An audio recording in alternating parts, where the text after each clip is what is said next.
No face detected? Dito ako. Ayan, so kamusta kayo guys? Welcome sa ating Tagalog channel. So in today's video, meron lang tayong vlog. Alright? So ang gamit ko ngayon is yung DJI Osmo Pocket 3 kasi wala na sa akin yung DJI Osmo Action 5 Pro. Plano kong bumili pero try ko muna tong Pocket 3 kung pwede kong gamitin kasi sayang naman yung pera and honestly wala pa akong budget. Pero gusto ko mag-vlog ulit. So tara, set up natin yung ilaw natin. Gusto ko mag-vlog ulit para magkaroon tayo ng mga quick videos. Ayoko nang mamroblema sa mga quality, okay? So currently, nire-review ko yung Asus ROG Swift OLED PG27 UCDM na gaming monitor. Ang problema, nagka-problema ako dito sa aking gaming PC. So, ang problema niya, sira na yung SSD. I think, try natin i-repair. Actually, matagal ko na siyang nararamdaman. Nag-hang siya, tapos minsan nagbo-blue screen, tapos sabi niya, inaccessible boot device. So, tingin ko nga yung SSD ko siya.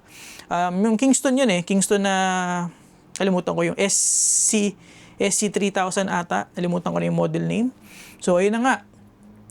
Sira na siya. I mean, corrupted na siya and papalitan na natin siya. So, itong PC natin, tingnan ko lang dito sa YouTube channel natin. So, 2 years na. Ayan, kung makikita nyo. 2 years na since binuo ko itong PC na to. And since then, parang bihira ko lang to nabuksan. Or halos di ko nga to nabuksan. So, hindi ko alam kung gaano to kadumi. So, sisilipin natin. And then, papalitan natin yung SSD. Meron akong lumang, dito Meron akong lumang SSD dito. Tignan nga natin kung anong brand. Hindi ako nagkakamali, XPG. Yeah, XPG na SX8200. Hindi ko nagkakamali. Ang tagal na nating hindi gumagawa ng ng content about computers or mga PC And I think parang namimiss ko din siya, alam mo 'yun. Pero tsaka isa pa sa namimiss ko, gumawa pala ng mga desk setup gaya nito. Ngayon lang ulit ako nag-setup ng table, ng computer, yan, mga accessories. So, kung naalala nyo sa mga dati nating videos years ago, madalas akong gumawa ng mga different parang Mac desk setup. Tapos madalas din ako nagpi-PC builds. Kaya lang tinigil natin yon in favor of mga standalone peripherals like keyboards, mouse. Ngayon, naumay na ako sa mga keyboards and mouse. So parang nagkakaroon ako ng interest na gumawa ng PC builds and desk setup. Problema sa PC builds, alam nyo naman, wala tayong components, so hindi ko alam, baka manghiram na lang ako ng mga components sa kung kanino man. Pero hindi pa naman natin sure yun. Pero yun nga, balik tayo sa topic for this video. So bubuksan natin to, silipin natin kung ano yung status niya, kung gano'n na siya kadumi, and then papalit tayo ng RAM. And pag-isipan natin kung lilinisin din natin. Most likely, pupunas-punasan na rin natin kasi andyan na rin naman. So tara! Alright, so unang gagawin natin, tanggalin muna natin yung mga kung ano-ano dito.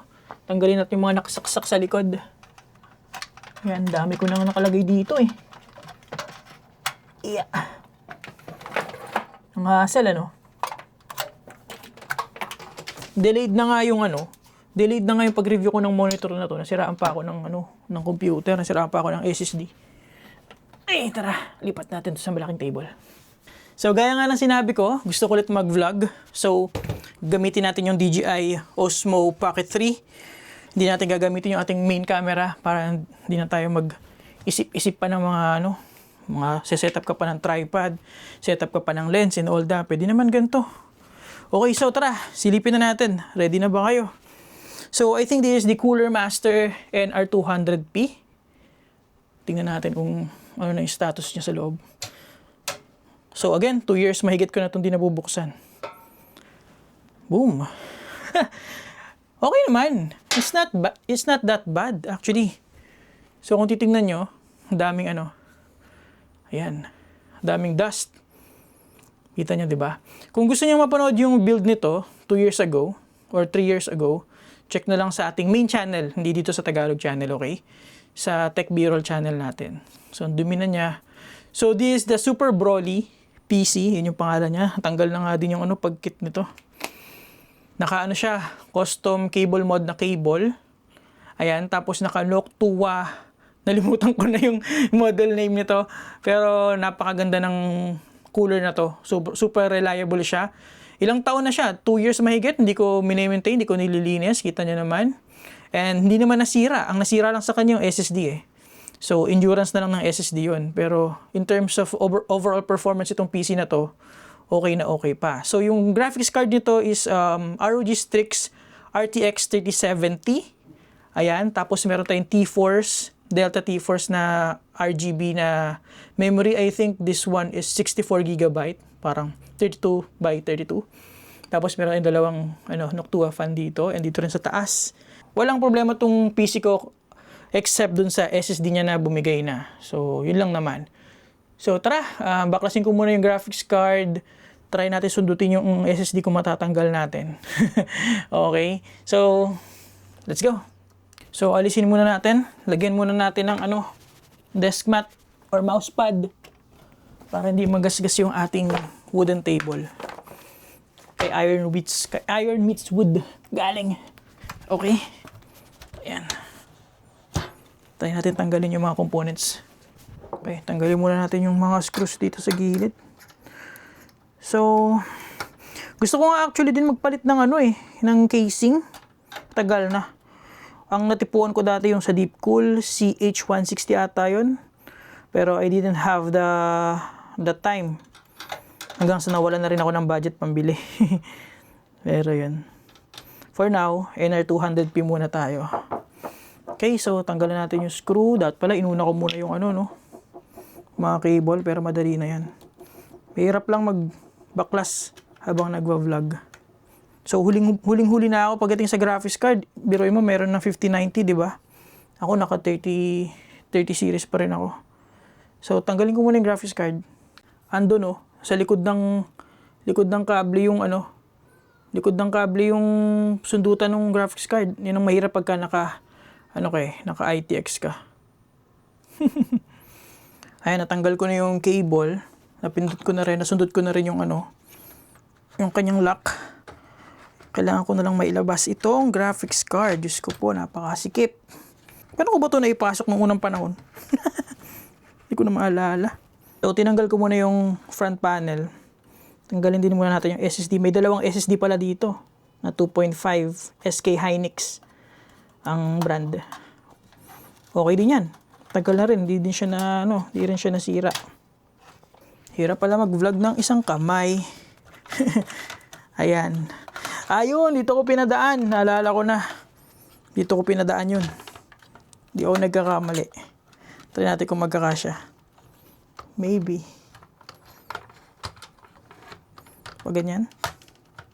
Dito ko ba talaga pinadaan? Hindi ko na maalala, boys. Ayan. Okay na. Hindi ko na maalala. Matagal na ako din nakapagbaklas ng computer. Ayan. Tanggal na natin. Finally. Ngayon, masusundot na natin yung SSD natin ngayon dito. Ayan madali na siyang tanggalin. Okay? Sorry, hindi ko na-videoan yung pagtanggal ng screw. Kasi ang hirap, ang sikip eh. Yan ang challenge talaga pagka naka mini ITX ka na build. So, pwede natin itong hugutin. Ayan. Yung ating M.2 heatsink.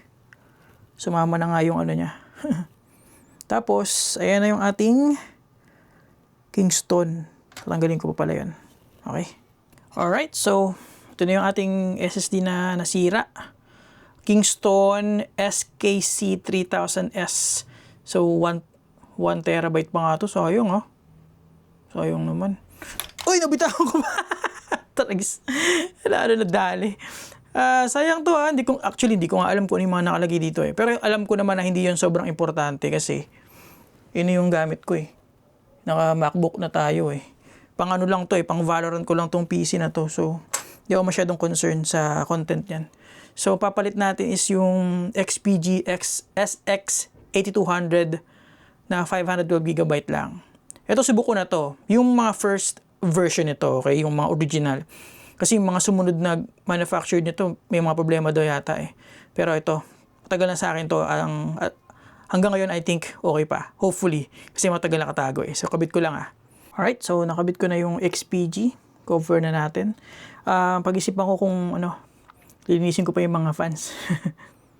Alright, so hindi naman siya ganun kadumi. Totoo lang. So, wala akong time para baklasin pa isa-isa ito at punasan or linisin. Kaya exterior punas na lang gagawin natin. Kailangan ko na kasi talagang i-review yung monitor kasi delayed na ako talaga doon. So I really need to finish this. Hindi talaga siya kasama sa schedule natin. Kaya lang, wala ganun yung kapalaran natin for today. Kaya kailangan natin siyang harapin. Kaya kayo, kung may nararamdaman na kayong sintomas sa computer nyo, huwag nyo nang patagalin. Ako kasi nararamdaman ko na ilang beses siyang naghahang sa Valorant Tapos nga, nagkaroon ako ng blue screen and inaccessible boot device. Pero tinuloy ko pa rin, ginamit ko pa rin. So, it's on me na. Kaya kayo, pag may nakikita na kayong mga early symptoms or early signal na ganun, backup na agad kayo ng files nyo and magpalit na agad kayo ng or mag-diagnose na agad kayo kung talaga bang may sira yung SSD nyo. Para hindi kayo magaya sa akin na aabutan ng di inaasahan. Okay? So, yan. Kung titingnan nyo, malinis pa talaga siya, guys. Ano lang, outer surface lang yung alikabok niya. Kasi naman kami dito naka-saradong kwarto, naka-aircon. So, hindi talaga masyadong nag-aalikabok dito. So, okay naman. Yan lang, punas-punas lang. Goods na. Tingnan nyo, okay na. Tinignan ko din yung yung heatsink. Hindi rin masyadong madumi. Silipin nga natin. Para makita nyo din. Hold on. Sikip Mahirap tanggalin tong part dito. Pero gusto kong pakita sa inyo na hindi siya ganun kadumi. Punasan ko na nga rin pala to. Ang hirap kasi, dahil may kable pa, tsaka ang hirap hugutin ng mga Maganda nga sana, ideal dito, yung mo pa, i-repaste pa, kasi nga matagal na rin. Pero hindi naman siya nag-overheat Kasi meron naman akong temperature sensor. Meron akong nakalagay sa taskbar ko kung ano yung mga temperature ng graphics card, ng CPU. Okay naman. So, hindi naman siya problema yung performance. Kaya, I don't think kailangan ko pa siyang linisin ng gusto. Ayan. Wala talaga akong time, guys. Gustuin ko man. Okay? Pero pag nagka-time ako, maybe sa weekend, pwede ko itong harapin. Pero for now, I need to work on the monitor video. Kasi, tagal na sa akin yung monitor. Hiniram ko lang siya kay ROG. And nahiya na nga ako Kasi ang dami kong pending. Ako lang kasi mag-isa. Tinanggap ko yung monitor kasi gusto ko siyang i-review. Gusto ko siyang ma-experience. Kasi nga, one of the best monitor siya ngayon. Top of the line. I mean, 4K, 240Hz, glossy OLED. Diba? Although, ang gamit ko dito is 1440p, 27-inch na 240Hz din na OLED din, glossy OLED din. Pero gusto ko matry yung 4K version niya. So, kaya tinanggap natin. Nagkataon, nagkasabay-sabay naman. Okay, so, yun. Bubuin ko na to. Linisin din pala natin to. Itong graphics card. Surface lang din yung madumi. Pag tinignan mo yung loob-loob niya, goods pa siya. Tignan mo yung fan, Patong natin, Tignan nyo yung fan. Okay pa. Malinis pa. Walang build-up ng kahit anong dumi. Diba? Ibig sabihin, okay pa siya. Pupunasan na lang natin. Alright? Pero pag ginanahan tayo, guys, pag nagkaroon tayo ng time, balik tayo sa paggagawa ng content ng mga PC builds. Hopefully. So tara, linisin ko muna yung graphics card and then buuin natin to. Tapos try natin installan ng Windows. Okay? Ayan, ganun-ganun lang. Malinis na ang ating ROG Strix RTX 3070. Ganda talaga ng mga Strix na graphics card. Sabihin nyo na bias ako sa RG, pero pagdating sa graphics card, Strix talaga ako kasi subok na talaga yung cooling system niya regardless of the generation. So, ito pa rin yung napili ko. Kita mo naman, sobrang beefy, di ba? Ayan. Medyo may kamahalan nga lang. Bukod sa mahal talaga yung unit, may ROG tax pa. Okay, sige. Kabit ko muna to. Pasensya na kayo, hindi ko mapakita lahat ng steps Mahirap mag-vlog pala ng ng mag-isa lang Walang tagahawak ng camera. Tapos, ang liit pa nitong computer na to. Yun, pasok. Gusto ko yung maririnig mo yung tsaka mararamdaman mo yung click niya Okay, so screw na natin to, tapos balik natin itong mga nakadangle na SSD. Ang dahil palang storage na nakalagay dito. Biruin mo may SSD ako. I think may SSD pa ako sa likod ng motherboard, tapos may dalawa akong dito. SSD na ano bang capacity nito. What? 1 terabyte din. 2 terabyte pala to. Tig 1 terabyte para sa mga games. Okay, sige. Alright, so nilinis ko na rin pala itong mesh sa ilalim ng chassis. So ayun, nakabit ko na yung SSD, pati yung power. Ayan, kabit na natin yung graphics card. Makikita nyo dito. Okay na, so taktapan na natin and try natin installan ng Windows. Okay? Okay, so ito naman yung convenience sa Cooler Master NR200P.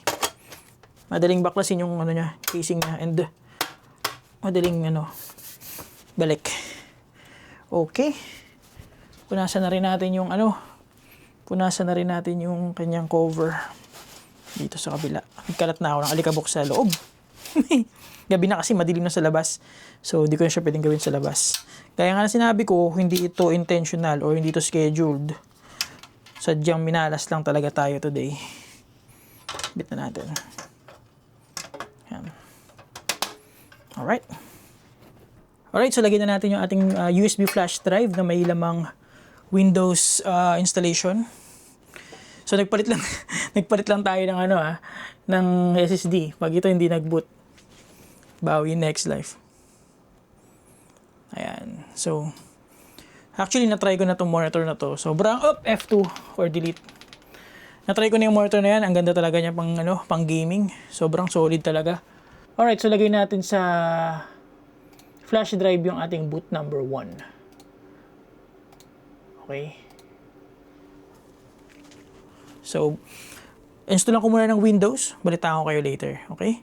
Alright, so ito na yung ating mga available storage. At tapos ito yung in-install natin na XPG SX8200. Okay, so install na natin. So habang tayo ay nag-i-install, ano nga ba ang lesson learned para sa video na ito? Or para saan nga ba itong video na ito? Well, sabi ko nga kanina, kung meron kayong computer at meron kayong mga nakikita na parang symptoms or warning signals, gaya nga nung sa akin, naghahang na siya sa Windows, naghahang na rin siya pag nag-alt-tab ako, or minsan nag-blue screen siya, tapos sasabihin nung error code is inaccessible boot drive or inaccessible boot device. Ibig sabihin nun, may problema na dun sa SSD.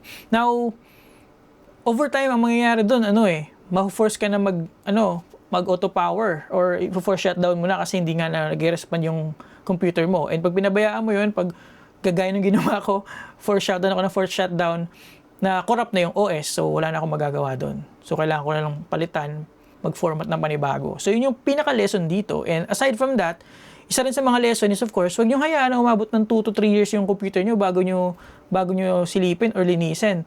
Maswerte pa ako kasi hindi pa ganun kadumi yung computer ko. Nagka-problema lang sa SSD. Pero paano kung nasa environment kayo na medyo sobrang madumi talaga, tapos pinabayaan nyo, maaaring mag-overheat, masira yung processor nyo or yung graphics card nyo. So mas maganda na at least once a year silipin nyo yung computer nyo kasi sayang naman, especially kung talagang nag-invest kayo ng malaking pera sa computer nyo. Okay? Sa akin naman kasi pang Valorant na lang siya kasi ang main workstation ko is yung MacBook ko na nga. So hindi ko na masyadong nabibigyan ng pagmamahal ito computer ko. Kaya siya nagtampo, kaya nagalit na siya at nasira na yung SSD niya para bigyan ko naman siya ng pansin. So, ayun lang. Yun lang naman yung bukod sa gusto ko talaga mag-vlog. Kasi, kita nyo naman, di na ako nag-ayos. Di na ako nag-ayos ng buho ko. Usually, di ba, pa nag-video tayo, inaayos ko talaga yung mga setup. Pero, narealize ko, nasa panahon na tayo na hindi mo na kailangan ng sobrang ganda ng video para ma-appreciate ng tao.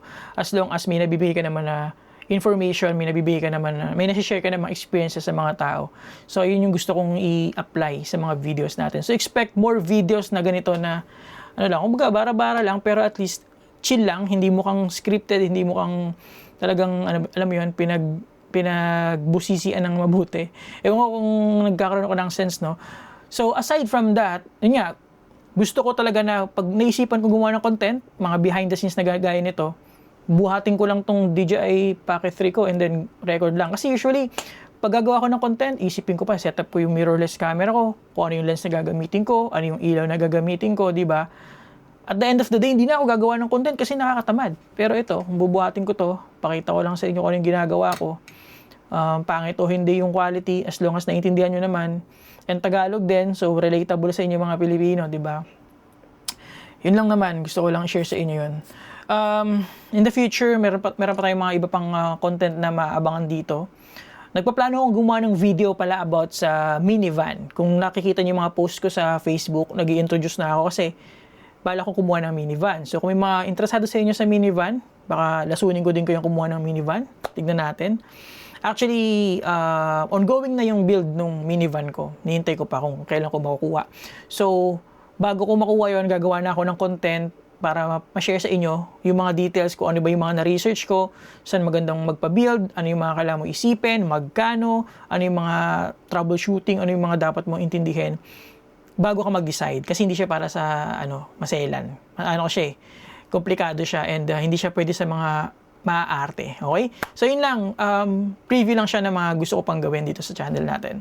Sa English channel natin, doon lang natin lagay yung mga seryoso natin na mga videos. Dito sa Tagalog, bara-bara nga lang, pero at least may makuha kayong details. So currently, nag-install pa yung Windows natin. Ayan. So balitaan ko kayo, okay? Kung magiging successful. Again, huwag nyo akong gayahin na pabayaan yung computer nyo ng hindi china-check up or ini-ignore lang yung mga warning signs. So mamaya ulit. Alright, so eto na. Tapos na ang ating Windows 11 installation. Okay? So mag-install na ako ng mga application. Pero bottom line is okay na ang ating PC. So mare-review ko na ulit or makukontinue ko na ulit yung review ko dito sa monitor na to. And that concludes our video or vlog for today. Hopefully may nakuha kayong aral na huwag niyo pababayaan yung computer niyo. So thank you sa panonood guys and hopefully abangan niyo yung mga susunod nating vlogs. And yeah, see you next time and thank you for watching. Have a great day guys. You're awesome.